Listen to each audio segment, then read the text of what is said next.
আজকের আলোচনায় আমরা আলোচনা করব রুমির মতে লজ্জা কি, এর থেকে মুক্তি পাওয়ার উপায়, আধ্যাত্মিক দার্শনিক দিক থেকে বিশ্লেষণ করব। রুমি কি বলেন লজ্জা সম্পর্কে? রুমি মনে করেন লজ্জা হলো আত্মার শৃঙ্খল, যা আমাদের সত্যকে উপলব্ধি করতে বাধা দেয়। তিনি বলেন লজ্জা তোমাকে ছোট করে, সংকুচিত করে, কিন্তু যদি তুমি নিজের সত্যিকারের স্বরূপকে জানতে পারো তবে দেখবে লজ্জার কোনো কারণ নেই।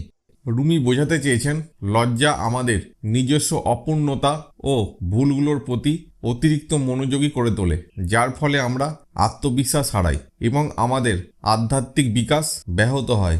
লজ্জার প্রকৃতি, কেন এটি জন্মায়? লজ্জা সাধারণত তিনটি কারণে জন্মায়। 1. আত্মবিশ্বাস ও অপর্যাপ্ততার অনুভূতি। আমরা যদি নিজেদের যথেষ্ট যোগ্য মনে না করি তাহলে লজ্জা আমাদের দমন করতে থাকে। বর্তমান জীবনের উদাহরণ, একজন ছাত্র যদি মনে করে আমি কখনো ভালো রেজাল্ট করতে পারবো না, তাহলে সে শিক্ষক বা বন্ধুদের সামনে কিছু বলতেও লজ্জা পাবে। তার ভেতরে আমি যথেষ্ট ভালো নই এই অনুভূতি জন্ম নেবে, যা তাকে পিছিয়ে দেবে। 2. অন্যের বিচার ও সমাজের চাপ। সমাজ কি ভাববে, এই চিন্তা থেকে লজ্জার সৃষ্টি হয়। বর্তমান জীবনের উদাহরণ, একজন মেয়ে যদি খুব গরিব পরিবার থেকে আসে তাহলে সে হয়তো ধনী বন্ধুদের মাঝে লজ্জা বোধ করবে, কারণ সে মনে করবে আমার পোশাক ভালো নয়, আমি যথেষ্ট সুন্দর নই, অথচ এই লজ্জার কোনো বাস্তব ভিত্তি নেই। 3. অতীতের ভুল ও পাপের বোঝা। মানুষ মনে করে যে অতীতে এমন কিছু ভুল করেছে যা কখনো ক্ষমা করা যাবে না, এটি তাকে সারা জীবন লজ্জিত রাখে। বর্তমান জীবনের উদাহরণ, কেউ যদি একসময় মিথ্যা বলে প্রতারণা করে বা কোনো বড় ভুল করে থাকে তবে সে সারা জীবন নিজেকে দোষারোপ করে লজ্জিত বোধ করতে পারে, যদিও সে পরিবর্তিত হয়েছে। লজ্জা থেকে মুক্তির উপায়, রুমির আধ্যাত্মিক দৃষ্টিভঙ্গি। নিজেকে জানো, তুমি যা ভাবছো তার চেয়ে অনেক বড়। রুমি বলেন তুমি এক বিন্দু নও, তুমি এক বিশাল মহাসমুদ্র। নিজের শক্তি ও সম্ভাবনা বোঝো। যখন আমরা বুঝতে পারি যে আমরা সীমাবদ্ধ শরীর নই, বরং এক অনন্ত আত্মার প্রকাশ, তখন লজ্জা দূর হয়ে যায়। বর্তমান জীবনের উদাহরণ, যদি কেউ নিজের গরিব অবস্থা বা পড়াশোনার দুর্বলতার কারণে লজ্জিত থাকে তবে তাকে বুঝতে হবে তার বর্তমান অবস্থা চিরস্থায়ী নয়। সঠিক প্রচেষ্টা ও আত্মবিশ্বাস দিয়ে যে কেউ জীবনের অবস্থান পরিবর্তন করতে পারে। নিজেকে ক্ষমা করো এবং ভুলকে শিক্ষায় পরিণত করো। রুমি বলেন তুমি যদি নিজের ভুলগুলোর প্রতি ভালোবাসার দৃষ্টিতে তাকাও তবে দেখবে এইগুলোই তোমার শ্রেষ্ঠ শিক্ষক। আমরা সবাই ভুল করি, কিন্তু যদি আমরা তা থেকে শিক্ষা নিই তবে লজ্জা নয়, আত্মবিকাশ আসবে।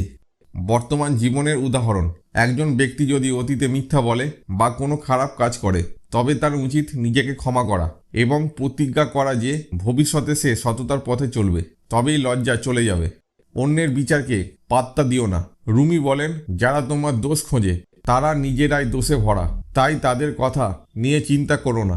বর্তমান জীবনের উদাহরণ, অনেক সময় মানুষ বলে তোমার উচ্চারণ খারাপ বা তুমি স্মার্ট নও, এগুলো আমাদের লজ্জিত করে, কিন্তু যদি আমরা বুঝতে পারি যে অন্যের মতামত আসলে আমাদের সত্যিকারের পরিচয় নয় তবে লজ্জা দূর হবে। 4. নিজের অনন্যতাকে গ্রহণ করো। রুমি বলেন তুমি নিজেকে যেভাবে আছো সেভাবেই গ্রহণ করো। তুমি আল্লাহর সৃষ্টি, তোমার নিজস্ব সৌন্দর্য আছে। আমরা অন্যের মতো হতে চাই বলেই লজ্জা বোধ করি, কিন্তু যদি আমরা বুঝতে পারি যে আমরা প্রত্যেকেই অনন্য এবং বিশেষ তাহলে লজ্জা দূর হয়ে যাবে।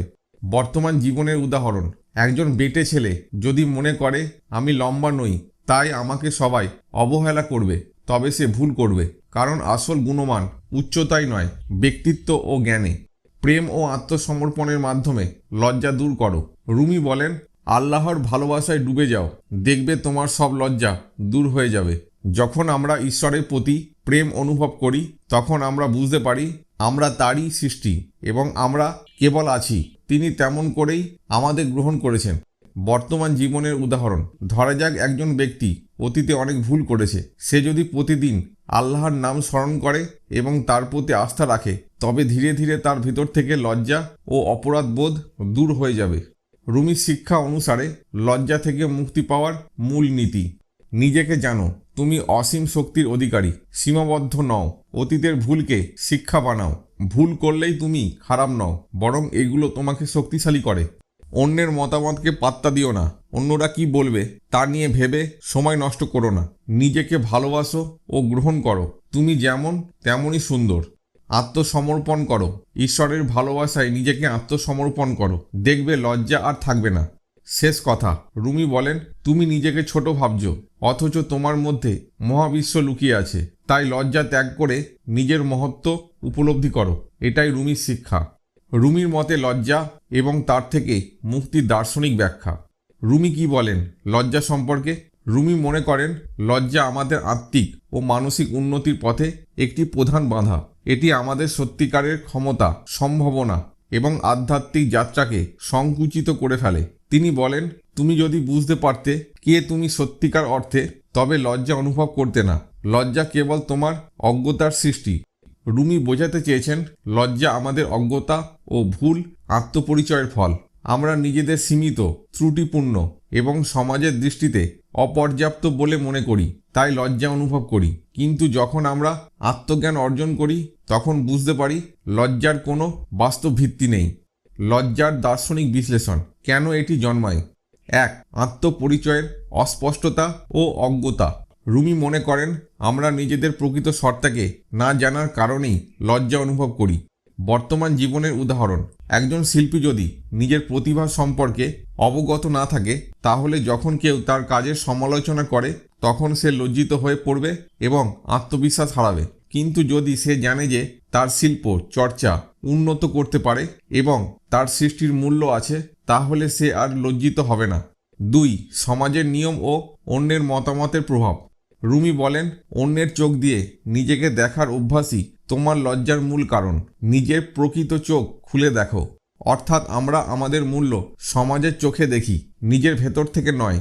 বর্তমান জীবনের উদাহরণ। অনেক নারী পুরুষ শুধুমাত্র বাহ্যিক সৌন্দর্যের কারণে লজ্জা পায়। কেউ যদি গায়ের রং, উচ্চতা বা শরীরের গঠন নিয়ে আত্মবিশ্বাস হারায়, তবে সে সমাজের মাপকাঠিকে গ্রহণ করছে। কিন্তু প্রকৃত সৌন্দর্য বাহ্যিক কিছু নয়, বরং চরিত্র, জ্ঞান ও আত্মবিশ্বাসের প্রকাশ। 3. অতীতের ভুল ও অপরাধবোধ। রুমি মনে করেন অতীতের ভুল ও অপরাধবোধ আমাদের লজ্জার সবথেকে বড় উৎস।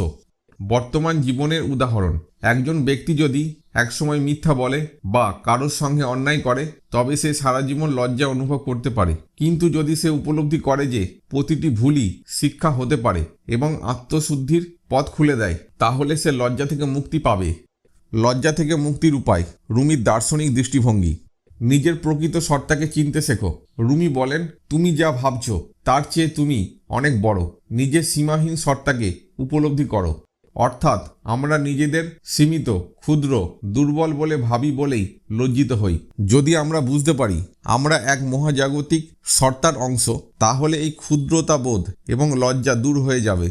বর্তমান জীবনের উদাহরণ। কেউ যদি মনে করে আমি কখনো সফল হতে পারবো না, তাহলে সে লোক সমাজে লজ্জিত হবে।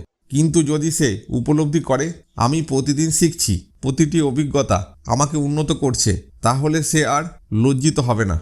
লজ্জাকে উপলব্ধি করে তাকে ছেড়ে দাও। রুমি বলেন, লজ্জা একটা পোশাকের মতো যা তুমি নিজেই পরেছো, চাইলে তা খুলে ফেলতে পারো। অর্থাৎ লজ্জা আমাদের উপর চাপিয়ে দেওয়া কিছু নয়, বরং আমরা নিজেরাই এটি ধারণ করি। তাই এটি ত্যাগ করাও আমাদের হাতে। বর্তমান জীবনের উদাহরণ। অনেকে মনে করে আমি ভালো বক্তা নই, তাই জনসমক্ষে কথা বলতে লজ্জা পায়। কিন্তু যদি সে বুঝতে পারে প্রথমে সবাই কাঁচা থাকে, ধীরে ধীরে দক্ষতা অর্জন করে, তাহলে লজ্জা আর থাকবে না। অতীতের ভুল ক্ষমা করো এবং এগিয়ে যাও। রুমি বলেন, তোমার ভুল তোমার পরিচয় নয়, এগুলো কেবল তোমার শিক্ষা। যদি আমরা আমাদের ভুলগুলোকে শাস্তি হিসেবে দেখি, তবে আমরা সারা জীবন লজ্জিত থাকব। কিন্তু যদি আমরা সেগুলোকে শিক্ষা হিসেবে দেখি, তবে এগিয়ে যেতে পারবো। বর্তমান জীবনের উদাহরণ। একজন চাকরি প্রার্থী যদি একবার ইন্টারভিউতে খারাপ ফল করে, তবে সে আবার ইন্টারভিউ দিতে লজ্জা পেতে পারে। কিন্তু যদি সে দেখে যে এই অভিজ্ঞতা তাকে আরও প্রস্তুত করেছে, তাহলে সে আত্মবিশ্বাসী হবে এবং লজ্জা দূর হবে। সমাজের নিয়মের শৃঙ্খল থেকে বেরিয়ে আসো। রুমি বলেন, তুমি অন্যের নিয়মে নিজেকে বিচার করছো, অথচ তোমার যাত্রা সম্পূর্ণ ভিন্ন। আমরা যদি বুঝতে পারি যে প্রত্যেকের জীবনের পথ আলাদা, তাহলে আমরা অন্যের দৃষ্টিতে নিজেকে বিচার করা বন্ধ করব এবং লজ্জা থেকে মুক্ত হব।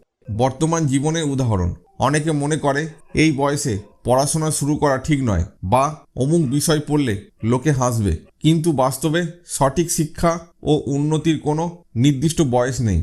আত্মসমর্পণ করো এবং ঈশ্বরের ভালোবাসায় নিজেকে ডোবাও। রুমি বলেন, তুমি যদি আল্লাহর প্রেমে নিজেকে ডুবিয়ে দাও তবে লজ্জা বলে কিছু থাকবে না। যখন আমরা ঈশ্বরের সাথে সংযুক্ত হই তখন বুঝতে পারি তিনি আমাদের কেবল সৃষ্টি করেছেন, তেমনি গ্রহণ করেছেন। তখন বাহ্যিক লজ্জা আমাদের আর স্পর্শ করতে পারে না। বর্তমান জীবনের উদাহরণ, অনেক মানুষ ধর্মীয় বা আধ্যাত্মিক অনুশীলন করতে লজ্জা পায়, কারণ তারা ভাবে লোকে কি বলবে। কিন্তু যখন তারা প্রকৃত বিশ্বাসের স্তরে পৌঁছে যায় তখন তারা বুঝতে পারে যে এই লজ্জা সম্পূর্ণ অপ্রয়োজনীয়। রুমির শিক্ষা অনুসারে লজ্জা থেকে মুক্তি পাওয়ার মূল নীতি, নিজেকে জানো, তুমি সীমিত দেহ নও, তুমি এক অনন্ত সত্তা। অতীতের ভুলকে শিক্ষা হিসেবে নাও। ভুল করলেই তুমি ব্যর্থ নও, বরং এটি তোমাকে নতুন কিছু শেখাচ্ছে। অন্যের মতামতকে গুরুত্ব দিও না, তুমি নিজে যেমন তেমনই মূল্যবান।